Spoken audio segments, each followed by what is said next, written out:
और तुमने अभी तक एपिसोड 5 देख ली होगी और क्या बैंगर एपिसोड था ये। एंड इस एपिसोड के बाद इसके बारे में तो बात करना बनता ही है, बट अगर ये एपिसोड इतना बैंगर ना होता तब भी मैं इसके बारे में बात करता, क्योंकि मैंने पहले से सोच के रखा था कि 5 एपिसोड्स हो जाए तो इसके ऊपर एक वीडियो तो बनता है कि ये अभी तक कैसा रहा। लेकिन अब एपिसोड 5 के बारे में बात करने से पहले कि इसमें क्या क्या चीज़ें अच्छी हुई, क्या क्या नहीं, और क्या क्या हमें देखने को मिला और आगे हम और क्या क्या एक्सपेक्ट कर सकते हैं, उससे पहले हम बाकी के 4 एपिसोड्स के बारे में भी बात कर लेते हैं कि उसमें आखिर क्या क्या हुआ है, क्या अच्छी लगी, क्या बुरी लगी, सब कुछ हम इस वीडियो में ही कवर करेंगे। अब सीजन 4 का जो एपिसोड 1 था वो स्टार्टिंग तो काफी अच्छे से हुआ था, उसके बारे में लोगों ने बहुत ज्यादा बातें भी की, उसके बारे में उसको लेकर बहुत ज्यादा चर्चे भी हुए हैं और इसका रीजन भी है। एंड मुझे लगता है कि इसको ना बहुत अच्छे से प्लान किया गया था कि सीजन 3 को हम यहाँ पर एंड करेंगे ताकि सीजन 4 जब स्टार्ट होगा वो इसी शॉट के साथ स्टार्ट हो,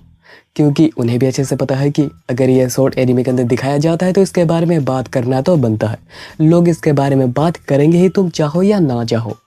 और ये चीज़ एक वापस से अटेंशन पाने का एक बहुत ही अच्छा जरिया था। जिन लोगों ने इसे बीच में छोड़ दिया था वो वापस आएंगे इसे देखने के लिए, और जिन लोगों ने अभी तक इसे फॉलो अप नहीं किया था ये सोच कर कि ये बहुत बड़ा है तो वो इसे फिर से देखना स्टार्ट कर सकते हैं। लेकिन योरोइची के उस शॉट के अलावा हमें और ज्यादा कुछ अच्छा देखने को नहीं मिला था उस एपिसोड में। इसके बाद एपिसोड 2 में हमें उराहारा की बांकाई देखने को मिलती है और मेरी जो बहुत पुरानी एक विश थी वो पूरी हो गई, क्योंकि जब गोटे 13 आइजन के साथ फाइट कर रही थी मैं तभी सोच रहा था कि कब हमें उराहारा की बांकाई देखने को मिलेगी। उसे पुराने में बहुत ज्यादा समय लग गया, लेकिन फाइनली हमें उराहारा की बांकाई देखने को मिल गई है और हाँ वो अच्छा था और देखकर मजा आया। एपिसोड 2 में इसके अलावा कुछ हाईलाइटिंग वाली चीजें नहीं थी, वही इचिको एंड युहावाहा के बीच फाइट हो रही थी, कुछ खास उस लेवल का नहीं था कि उसके ऊपर एक अलग से बात की जाए। उसके बाद आता है एपिसोड 3 जहाँ पर हमें वाइजर्स का एक रियूनियन टाइप एक फाइट दिखाया जाता है, जो कि आई गेस बस नॉस्टैल्जिया के लिए किया गया था। एंड तुम्हें भी पता था जब तुम उसे देख रहे थे कि नहीं ये लोग उसे हरा नहीं पाएंगे, बस ऐसे ही दिखाने के लिए जोड़ दिया है कि भाई लोगों को देखकर मजा आए कि हाँ ये लोग भी अभी भी हैं। इसके अलावा एपिसोड 3 के आखिर में हमें इचिको का फाइनल फॉर्म देखने को मिला, एंड वही एक हाईलाइटिंग पॉइंट कह सकते हैं एपिसोड 3 का। और ये इचिको का जो फाइनल फॉर्म है, इसका जो मांगा पैनल है, इसको मैंने पहले भी बहुत सारे पोस्ट में देखा था, इंस्टाग्राम के पोस्ट वगैरह में मैंने देखा था, और मन था कि इसको एक एनिमेट होता हुआ देखूं, तो ऑब्वियसली देखकर मजा आया। और अभी तक ये जो 3 एपिसोड थे वो अच्छे थे, उतने खास नहीं थे, बस एवरेज कहूँगा ब्लीच के लेवल के हिसाब से। वैसे तो अच्छे थे लेकिन उस हिसाब से उस लेवल के नहीं थे, ठीक थे। इसके बाद आता है एपिसोड 4 और यहाँ पर चीज़ें बेहतर हुई, जहाँ पर हमें केनेपाजी का बांकाई देखने को मिला एंड मज़ा ही आ गया वो देखकर। एंड याचिरो उसकी बांकाई है, अगर ये चीज़ मुझे पहले पता ना होती तो मुझे और भी ज़्यादा मज़ा आता, पर इन स्पॉयलर्स का क्या ही करे भाई। हर जगह हर इंस्टाग्राम पोस्ट वगैरह में मैंने ये बात पहले ही पढ़ ली थी, याचिरो ही केनेपाची की बांकाई है, तो वो चीज़ मुझे उस तरह से हिट नहीं की, पर हाँ लेकिन उसका जो फॉर्म था, जो स्टाइल था, जो पावर थी, वो सभी देखकर काफ़ी ज़्यादा मज़ा आया। और मुझे लग रहा था कि यही इस एपिसोड का हाईलाइटिंग पॉइंट हो सकता है, लेकिन उसके बाद हमें हिसुगाया का वो मैच्योर, वो जो आखिरी फाइनल फॉर्म हमें देखने को मिला है कि वही सबसे हाईएस्ट लेवल का है। और अभी तक हमें जो पागल बनाया गया था, हमें अभी तक यही लग रहा था कि वो जो स्टार्स है वो जब एंड हो जाती है तो हिसुगा अपने लिमिट पर पहुंच जाता है एंड उसे अपनी बांकाई छोड़नी पड़ती है। लेकिन इस एपिसोड में हमें यह बात पता चली कि वो टाइम लिमिट था उसके मैच्योर फॉर्म तक पहुंचने का, उसके फाइनल फॉर्म तक पहुंचने का, पर क्योंकि वो इतना ज़्यादा पावरफुल था और हिसुगा के पास उतनी कैपेबिलिटीज़ नहीं थी कि वो उस पावर को संभाल सके, तो उस लिमिट तक पहुंचने पर हिसुगा टूट जाता था, उसकी बांकाई टूट जाती थी। और हिसुगा का ये जो फाइनल फॉर्म है, ये जो पोज है, ये मैंने मांगा पैनल्स में बहुत बार देखी है, क्योंकि तुमने भी जरूर इसे बहुत सारे इंस्टाग्राम पोस्ट वगैरह में देखा होगा। तो मेरा भी मन था कि ये कब एनिमेट होगा और हमें ये कब देखने को मिलेगा, लेकिन अगर मैं सच कहूँ तो मैं इसके बारे में बिल्कुल भूल ही गया था। लेकिन जब एपिसोड 4 के दौरान हमें ये चीज़ दिखाया गया, मज़ा ही आ गया वो देखकर। लेकिन मैं एक बात ज़रूर कहूँगा जो कि मुझे बिल्कुल भी पसंद नहीं आई है, अभी तक इस सीज़न में ब्याकुया को एक बहुत ज़्यादा साइड कैरेक्टर बना के रख दिया गया है। हाँ वो बीच बीच में आता है, सेनबोन साकुरा कागे उसे यूज़ कर देता है, जो देखने में भी काफ़ी ज़्यादा अच्छा लगता है, लेकिन उसके अलावा यहाँ पर ब्याकुया के लिए और कुछ भी नहीं था। और फिर आता है एपिसोड 5, और इस एपिसोड 5 में हमें क्या कुछ देखने को नहीं मिला है। और इस एपिसोड में जो फाइटिंग्स वगैरह हुई है उसमें जो एनिमेशन की क्वालिटी है बहुत ही ज़्यादा बेहतर है, क्योंकि एपिसोड स्टार्टिंग ही होती है इचिको एंड युहावाहा के बीच जो फाइट हो रही थी उसे कंटिन्यू करने से, और क्योंकि अभी इचिको अपने फाइनल फॉर्म में आ चुका है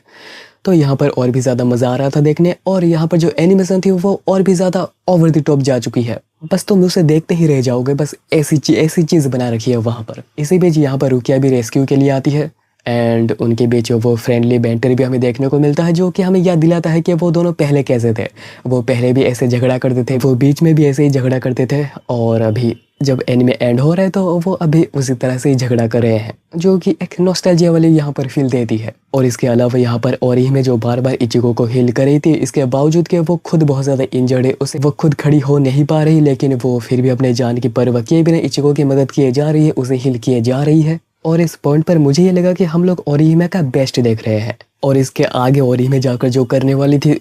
इस वक्त तक मुझे कोई आइडिया नहीं था कि ओरिहिमे ऐसा भी कुछ करने वाली है। देन इचिको यहाँ पर अपने बांकाई को यूज़ करता है, जो कि बहुत ही ज़्यादा खतरनाक, बैडेस, खूबसूरत जो कह सकते हो वो था, कि बस इसे देखते ही रह जाओगे।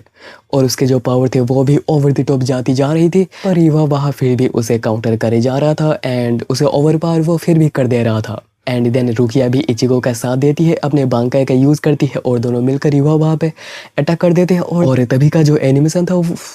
बस उसे देखते ही रह जाओ बस। लेकिन उसके बाद वही एक्सपेक्टेड चीज़ होती है, जो कि थोड़ा बहुत एक्सपेक्टेड था कि हो सकता है कि यहाँ पर इचिको एंड रुकिया दोनों को युवा बाहर एक साथ ही ओवर पावर कर देता है। लेकिन उसके बाद ओरिहिमे यहाँ पर चलकर जो खुद को सेक्रीफाइस करती है, ये एपिसोड का सबसे हाईलाइटिंग पॉइंट था, सबसे हार्डेस्ट पॉइंट था। ये चीज़ मैंने बिल्कुल भी एक्सपेक्ट नहीं किया था कि ऐसा भी इस एपिसोड में हमें कुछ देखने को मिलेगा और ओरिहिमे ऐसा कुछ कर भी सकती है। पर ओरिहिमे ने ऐसा आखिर क्यों किया? क्या वो इचिको को प्रोटेक्ट करना चाह रही थी? हाँ, पार्टली यस, हाँ। लेकिन यहाँ पर बात ये भी थी कि ओरिहिमे इचिको को प्रोटेक्ट कर नहीं पा रही थी, और उसे यह फील हो रहा था कि वो इचिको के ऊपर एक बर्डन बनती जा रही है। और ये बात युवा बाहा ने उसके ऊपर और भी ज़्यादा डाल दिया था, क्योंकि जब से इचिको ओरिहिमे को लेकर यहाँ पर आया है, तब से युवा बाहा बहुत बार कह चुका है कि इस लड़के को यहाँ पर लेकर क्यों आए हो, वो तुम्हारे ऊपर एक बोझ है, पहले भी वो तुम्हारे ऊपर एक बर्डन थी, आगे चलकर भी वो रहेगी, और वो अभी भी है। एंड ओरिहिमे ने उस चीज़ को रिजेक्ट करने की कोशिश की, उसे ओवरकम करने की कोशिश की,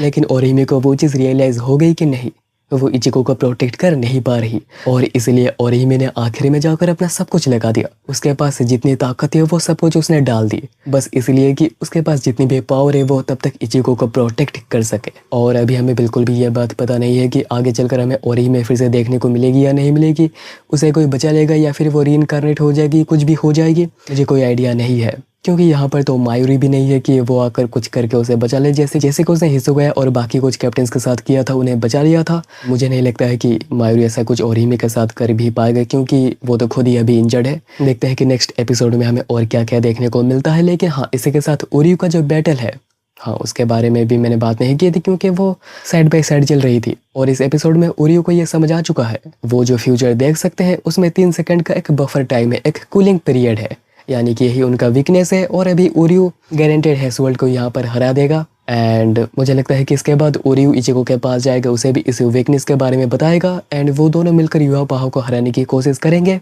लेकिन वो फिर भी हरा नहीं पाएंगे। देन आइजन यहाँ पर आएगा और वो कुछ मदद वगैरह करेगा, एंड ऐसा कुछ होगा मुझे लगता है, क्योंकि अभी तक हमें आइजन की तरफ से कुछ भी देखने को नहीं मिला है। और ये बात तो बिल्कुल गारंटेड है कि उसके बारे में हमें ज़रूर कुछ देखने को मिलेगा, क्योंकि ऐसे थोड़ी उसे ख़त्म कर देंगे, एंड उसी के हेल्प के साथ ही साथ युवा बाहा के साथ कुछ किया जा सके। लेकिन वो चीज़ तो आगे जाकर ही पता चलेगी कि वो क्या होगा। और अगर तुम में से किसी ने मांगा पढ़ी है और तुम्हें पता है कि आगे चलकर क्या होने जा रहा है, तो प्लीज़ कुछ भी मत बताना कॉमेंट्स में, क्योंकि मैं उस चीज़ के मज़े लेना चाहता हूँ उस एपिसोड को देखते हुए। अगर रेटिंग की बात करें तो ये एपिसोड 10 on 10 था, बिल्कुल टॉप नॉच का एपिसोड था। तुम भी कमेंट करके बताना कि तुम्हें ये एपिसोड कैसा लगा, और तुम इस एपिसोड को क्या रेट करना चाहोगे। और ये ज़रूर बताना कि अभी तक कौन सा पार्ट था जो कि तुम्हें देखकर सबसे ज़्यादा मज़ा आया, कौन सा हाईलाइटिंग पॉइंट था तुम्हारे लिए। और अगर ये वीडियो तुम्हें पसंद आए तो वीडियो को लाइक कर देना, सब्सक्राइब कर देना, और मिलते हैं तुम लोगों से एक ऐसे ही वीडियो के साथ।